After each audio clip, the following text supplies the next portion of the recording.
आइए मेरे भाई बहनों, आज हम दूसरा थिस्सलुनीकियों अध्याय 3 पढ़ते हैं। प्रार्थना करने का अनुरोध। अंत में हे भाइयों, हमारे लिए प्रार्थना किया करो कि प्रभु का वचन ऐसा शीघ्र फैले और महिमा पाए जैसा तुम में हुआ, और हम टेढ़े और दुष्ट मनुष्य से बचे रहें, क्योंकि हर एक में विश्वास नहीं, परंतु प्रभु सच्चा है और वह तुम्हें दृढ़ता से स्थिर करेगा और उस दुष्ट से सुरक्षित रखेगा।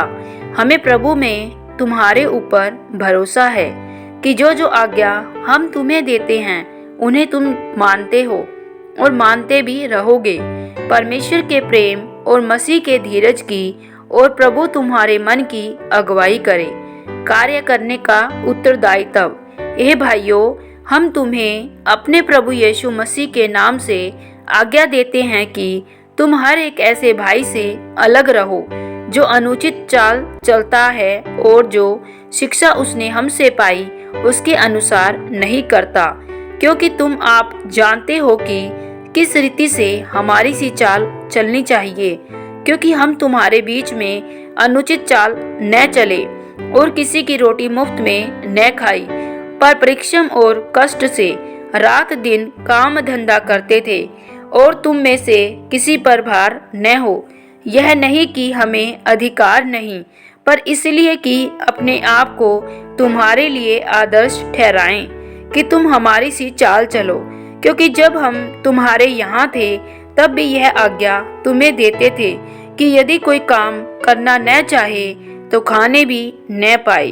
हम सुनते हैं कि कुछ लोग तुम्हारे बीच में अनुचित चाल चलते हैं और कुछ काम नहीं करते, पर दूसरों के काम में हाथ डाला करते हैं। ऐसों को हम प्रभु यीशु मसीह में आज्ञा देते और समझाते हैं, चुपचाप काम करके अपनी ही रोटी खाया करे। तुम हे भाइयों, भलाई करने में साहस न छोड़ो। यदि कोई हमारी इस पत्री की बात को न माने तो उस पर दृष्टि रखो और उसकी संगति न करो, जिससे वह लज्जित हो। तो भी उसे बैरी मत समझो, पर भाई जानकर चिताओ। अब प्रभु जो शांति का सोता है, आप ही तुम्हें सदा और हर प्रकार से शांति दे। प्रभु तुम सब के साथ रहे।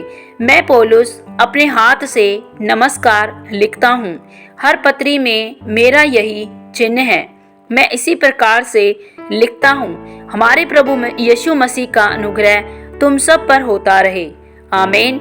प्रभु आप सब लोगों थिस्सलुनीकियों पुस्तक पढ़े जाने और सुने जाने पर बहुतायत से आशीष और बरकत दे। सबको जय मसीह की।